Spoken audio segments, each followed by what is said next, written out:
UMNO Barisan Nasional sekarang ini dah memang dah ketandusan isu, dah terdesak, dah tersepit. Tak ada isu. Sampai dia terpaksa nak serang Anwar Ibrahim. Dia kata Anwar Ibrahim ni sokong Yahudi, sokong Israel, restu Israel bunuh orang Palestin. Sampai ke tahap itu. Dan tak ada isu. Dia nak cari kelemahan yang ada pada Pakatan Rakyat, tak ada.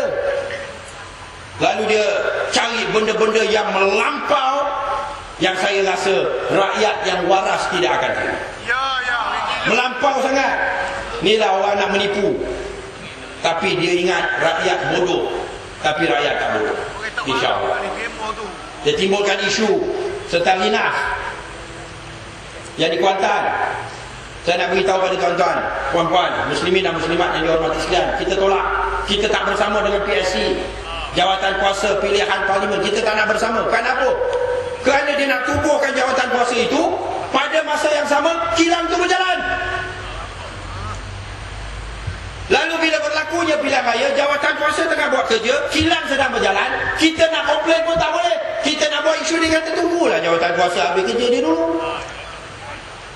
Kalau dia ikhlas, seperti mana yang kita tuntut, kamu kata kamu nak dengar pandangan jawatan kuasa, hentikan perjalanan kilang itu dulu. Kita cepatkan perbahasan, kita dapat segala pakar-pakar, kita bincang. Kalau ikhlas. Tapi ini hanya permainan, supaya semasa pilihan raya kita tak boleh serang.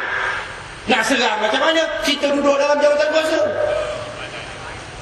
Dia akan kata tak payah berceramah pasal itu, bincang dalam jawatan kuasa saja. Itu permainan dia. Maka saudara-saudari muslimin dan muslimat yang dihormati sekalian, pakar nuklear kata memang radiasi nuklearnya tak bahaya. Itu memang pandangan pakar nuklear.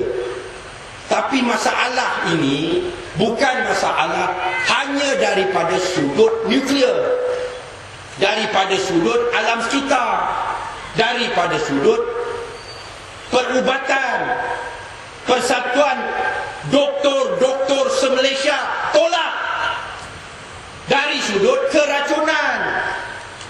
Kerana bahan radioaktif ini, walaupun sinaran radioaktifnya tak bahaya bila ianya di luar, tetapi apabila sisa ini dikumpulkan dekat gebeng dan ianya masuk dalam sungai, masuk dalam laut, kawasannya paya, kadang-kala banjir, bahan radioaktif ini terlepas masuk dalam sungai, ikan makan, kita makan ikan itu.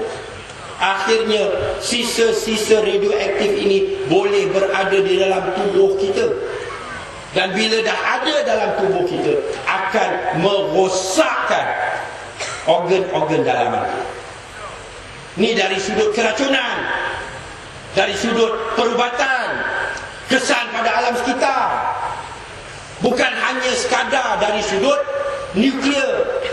Dan kita ada pengalaman di Bukit Merah, di Perak, yang mana apabila kilang yang seakal yang dibina di Gebeng, iaitu Linas, dulu Mitsubishi punya rare earth, ya, apa yang dipanggil nadir bumi ataupun nadir tanah Mitsubishi.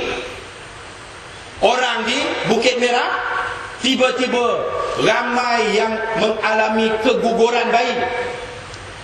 Ada yang bayi yang dilahirkan cacat, kadar yang lebih tinggi daripada biasa. Akhirnya didapati ada kemungkinan ada kena-mengena dengan kilang Mitsubishi nadir bumi itu, maka ianya ditutup.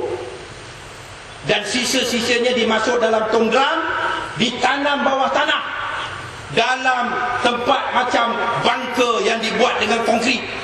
Itu pun baru-baru ini bila dia pergi dicek, masih ada masalah keselamatan dan kesihatan di kawasan ini.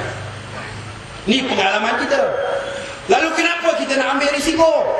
Kilang Linas itu tuan-tuan, untuk makluman tuan-tuan, diberikan layanan istimewa 12 tahun. 12 tahun tak payah bayar cukai keuntungan. Diberikan status perintis, tax free, bebas daripada cukai selama 12 tahun. Jumlah pekerja yang dia nak beri, berapa ramai pekerja yang diperlukan? Hanya 300 orang pekerja. Kerja-kerja yang bukan kerja-kerja yang grade yang tinggi, kerja-kerja awam, 300 orang. Dia akan keluarkan daripada biji yang dibawa daripada Australia. Biji itu dia akan keluarkan, dia akan proses, dia keluarkan yang elemen atau bahan yang dia nak, dan bakinya, sisanya akan berjumlah 20,000 tan setahun. Dan sisa inilah yang radioaktif, walaupun dengan kadar yang tak tinggi, tetapi tetap berbahaya. Akhirnya apa yang kita dapat? 300 orang dapat gaji, cukai tak dapat apa-apa, keuntungan syarikat Linas 100% milik Australia itu dia akan bawa balik ke negara dia. Yang tinggal pada kita hanya sisa 20,000 tan setahun. Apa manfaatnya? Sedangkan risikonya cukup tinggi. Itulah sebabnya kenapa kita tolak. Saudara-saudari muslimin dan muslimat yang dihormati sekalian, saya harap tuan-tuan dan puan-puan tidak akan termakan dengan segala tomahan dan penipuan yang dilakukan oleh UMNO Barisan Nasional. Mereka seperti mana yang disebutkan tadi oleh Datuk Taqiyuddin, mereka dalam keadaan tak menentu. Tarikh pilihan raya pun sampai sekarang tak berani nak ditetapkan. Tiap-tiap bulan menunggu laporan daripada special branch, daripada precinct. Selamat tak selamat, selamat tak selamat. Tak pernah dapat laporan ianya selamat, maka tarikh tak ditetapkan. Baru-baru ini Daim Zainuddin mengisytiharkan hanya 3 negeri je yang selamat untuk UMNO Barisan Nasional, iaitu Melaka, Johor dan Pahang. 3 negeri. Inilah keadaan dia. Tetapi untuk menjamin kemenangan, kita kena bekerja keras. Ini merupakan peluang keemasan. Jangan kita lepaskan. Suasana mereka dah condong.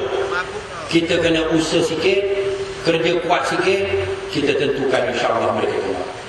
Dengan itu tuan-tuan dan puan-puan, saya akhiri. Saya pun nak beri ruang untuk Datuk Nasruddin sebagai speaker DUN untuk menyampaikan ucapan dia. Saya minta maaf sekiranya ada apa-apa kekurangan, dan saya akhiri dengan wabillahi taufik wal hidayah. Assalamualaikum warahmatullahi taala wabarakatuh. Takbir. Allah.